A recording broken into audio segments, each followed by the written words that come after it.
Hey guys, welcome back to part 3 of our Digital Painting Masterclass series.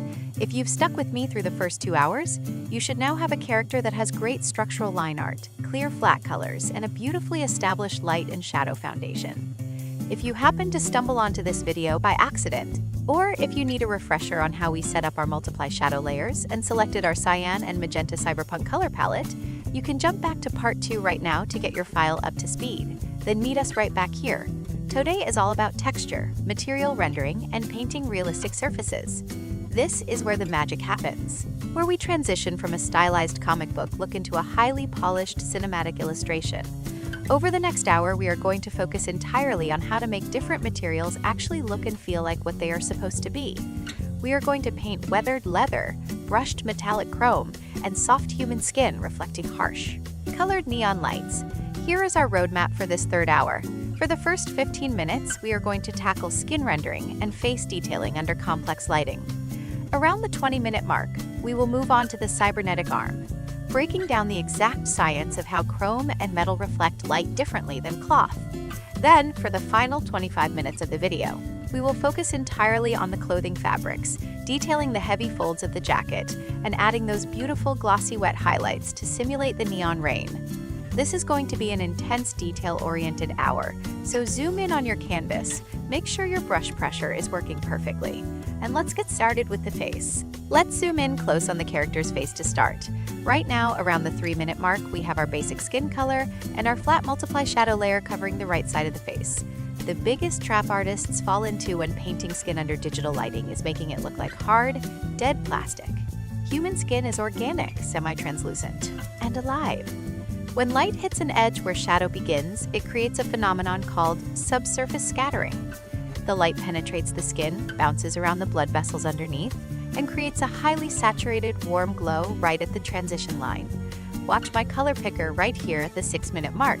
Instead of blending the shadow into the skin with a generic gray, I am picking a highly saturated, fiery orange-red color. Using a medium soft airbrush with a very light touch, I am painting this vibrant edge right along the border where the cyan light meets the purple shadow on his cheekbone and nose. Look at how instantly that skin comes to life. It suddenly looks warm, fleshy, and incredibly realistic. Now, let's talk about blending. At the 10-minute mark, I'm switching between my hard round brush and a soft blending tool. To make skin look believable, you need a balance of hard and soft edges. The shadow under the nose and the bottom of the upper eyelid should have sharp, crisp edges, because those features cast direct shadows. However, the shadow wrapping around the smooth curve of the cheek and the neck should be softly blended. If you make every single shadow edge soft, the face will look muddy and blurry. If you make them all hard, it will look like it is carved out of wood. Finding that balance is the secret. We are hitting the 15-minute mark, and the facial features are looking beautifully soft and structured. Now, let's shift our focus down to the mechanical prosthetic arm. This is a complete contrast to the skin. Metal is non-porous, rigid, and highly reflective. Look at my stylus movements right here at the 22-minute mark. When painting metallic surfaces, you want to throw away your soft airbrush completely. Metal is all about high contrast and sharp, hard lines. While skin has smooth gradients, chrome and polished steel reflect the environment directly. This means your highlights and your darkest shadows will often sit directly next to each other. Remember, our primary light source is that top left cyan neon billboard.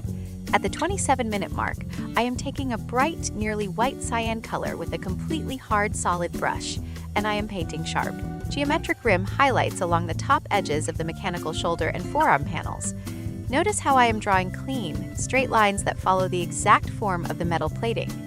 Now, look at the bottom of the arm panels around the 32-minute mark. Because metal reflects everything, it's going to pick up the magenta streetlights from the bottom right, but it is also going to pick up bounce light from the character's own jacket. I'm picking a muted, dark purple pink and carving it right into the underside of the metallic forms. See how the metal immediately starts to look shiny? It's not because we used a special texture brush, it's simply because we placed a high contrast, sharp highlight right next to a deep, clean shadow. If you are following along and finding that your metal looks flat, or if you are struggling to understand how light wraps around complex mechanical joints and hard surface panels, don't worry. This is one of the hardest things to master in digital art. I actually have a standalone, dedicated masterclass video that breaks down the physics of rendering 4 distinct materials: polished chrome, brushed steel, gold, and rusted iron. If you want to dive deep into material physics before finishing this piece, you can jump over to watch that rendering guide right now, and then bring those exact techniques back to this cybernetic arm. Moving past the 40-minute mark, the contrast between the organic skin and the hard metal arm is working beautifully. Now, let's wrap up this hour by rendering the clothing, specifically focusing on his heavy leather jacket. Leather is an interesting material because it sits perfectly between skin and metal in terms of reflectivity. It's not completely matte like cotton cloth, but it's not a perfect mirror like chrome. It has a soft satin sheen that catches specular highlights, especially where the fabric stretches over tension points. Watch my screen around the 46-minute mark. I am going to the main folds on the sleeve that we sketched out in video 1. Using a medium hard brush, I'm defining the planes of the folds. Light hits the top of the fold, casts a shadow directly underneath it, and then fades out. But since our scene takes place in the rain, we need to take this leather jacket a step further. We need to make it look wet.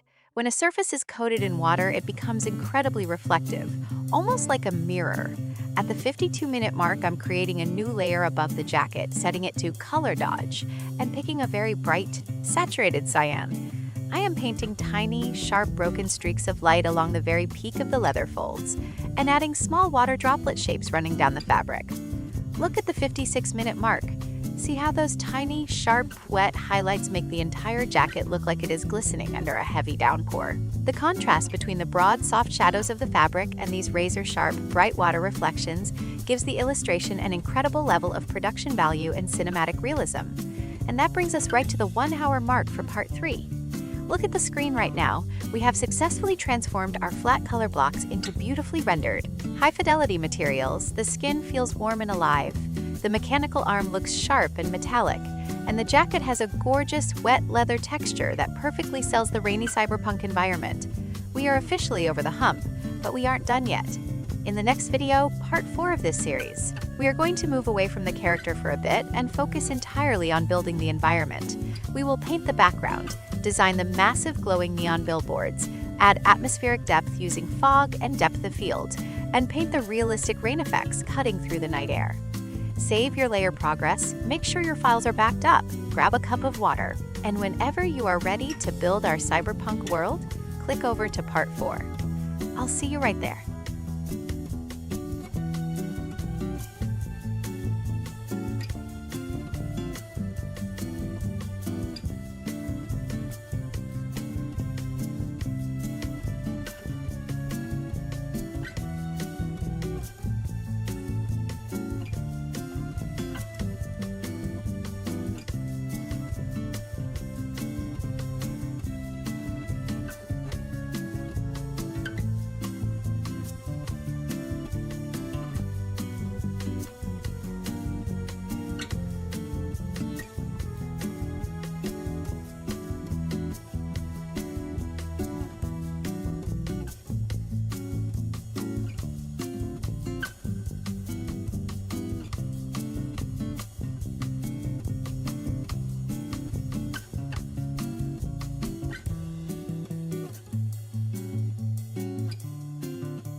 Hey guys, welcome back to part 4 of our 5-part Digital Painting Masterclass series.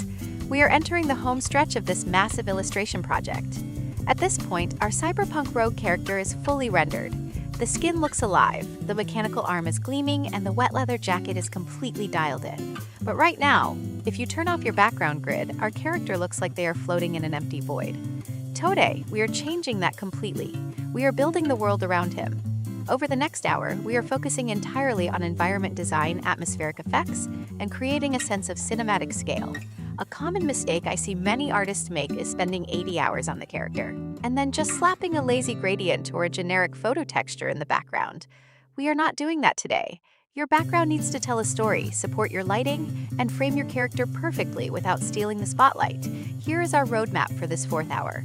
For the first 15 minutes, we will block out the perspective grid and design the massive glowing neon billboards in the background. Around the 25-minute mark, we will dive into atmospheric rendering, using digital fog, steam, and depth of field to separate the character from the environment. Finally, for the last 20 minutes of the video, we will paint the realistic rain effects, showing you how to make individual raindrops catch the neon glow as they slice through the night air. This hour is all about atmosphere and lighting interaction. So let's collapse our character layer folders to keep things clean, create a new layer group underneath him, and let's start building this cyberpunk city. Let's begin with the layout. Right now, around the 3-minute mark, I'm activating the built-in perspective guide in my software. Since we established in video 1 that our camera is at a low angle looking up, our horizon line sits incredibly low on the canvas, and all our vertical lines are tapering slightly inward toward a third vanishing point high in the sky. Watch how I use a large blocky brush at the 6-minute mark to sketch out the distant skyscrapers. Because these buildings are miles away, they should not be painted with pitch black outlines or highly saturated colors. They need to obey the laws of atmospheric perspective. The further away an object is in real life, the more it blends into the color of the sky. In our case, the sky is filled with a dark, toxic blue-gray. So these distant buildings are painted using a very muted, desaturated teal gray, with almost zero detail. We just want their massive, geometric silhouettes. Now, let's add the neon billboards that have been casting light on our character this entire time. Look at the 12-minute mark. On a new layer, I'm drawing a massive rectangular sign on the left building. I'm filling it with a highly saturated, bright cyan, and typing out some futuristic Japanese kanji characters to sell that classic cyberpunk aesthetic. But right now, the sign looks like a flat sticker. To make it actually look like it's emitting light, we need to apply a glow effect. Watch my stylus around the 14-minute mark. I'm duplicating that neon sign layer, placing the duplicate underneath the original, and going to filter foggy Gaussian blur. I'm cranking the blur radius up to about 40 pixels. Look at that instant transformation. The edges blur out into a beautiful, soft haze, making the billboard look like it is physically burning through the dark, smoggy night air. We are hitting the 20-minute mark of this hour, and our background structure is set. But if you look closely, the background is competing too much with our character. The lines are too sharp, and it is making the overall image feel cluttered and flat. We are going to fix that right now using atmospheric depth and lens effects. First, let's talk about depth of field. In real-world photography, a camera lens can only focus on one specific distance at a time. Since our camera is focused sharply on the rogue, everything in the distant background should naturally be blurry. At the 27-minute mark, I am selecting our entire background layer folder and applying a subtle Gaussian blur to it, around 6 to 8 pixels. See how the character immediately pops forward. Your eyes are instantly drawn right back to his face and his mechanical arm because he is now the only perfectly sharp element on the canvas. Now, let's add the environmental atmosphere. The city smog, the rising steam from the alleyways, and the heavy mist caused by the rain. Look at my screen at the 33-minute mark. I'm creating a new layer right between the character and the background, and I'm setting the blending mode to screen. Screen is the ultimate mode for painting light. Mist and fog because it ignores dark values and beautifully brightens the underlying layers, using a custom soft textured brush or a cloud brush with very low opacity. I am gently painting soft streaks of light cyan and dark purple across the base of the buildings. Watch how the steam interacts with the neon lights. Where the fog passes in front of the cyan billboard, it catches that cyan glow. This creates a massive sense of three-dimensional scale. It feels like there are hundreds of feet of air, moisture, and light separating our rogue from the city behind him.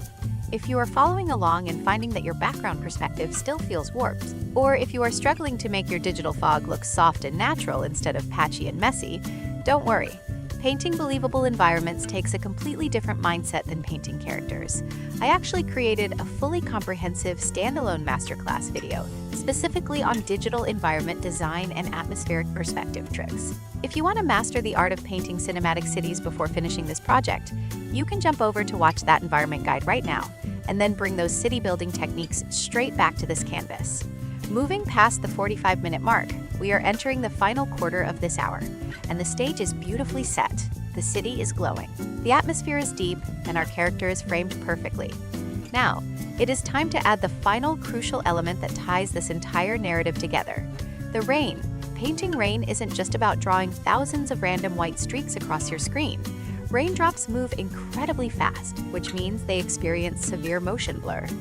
Furthermore, because water is translucent, raindrops act like tiny lenses. They catch and scatter the light of whatever environment they are falling through. Watch my process closely right here at the 52-minute mark. I am creating a brand new layer at the very top of my entire layer stack, above both the background and the character. I'm picking a very light, desaturated cyan color. Using a small, sharp brush, I'm throwing fast, long, diagonal strokes downward across the canvas.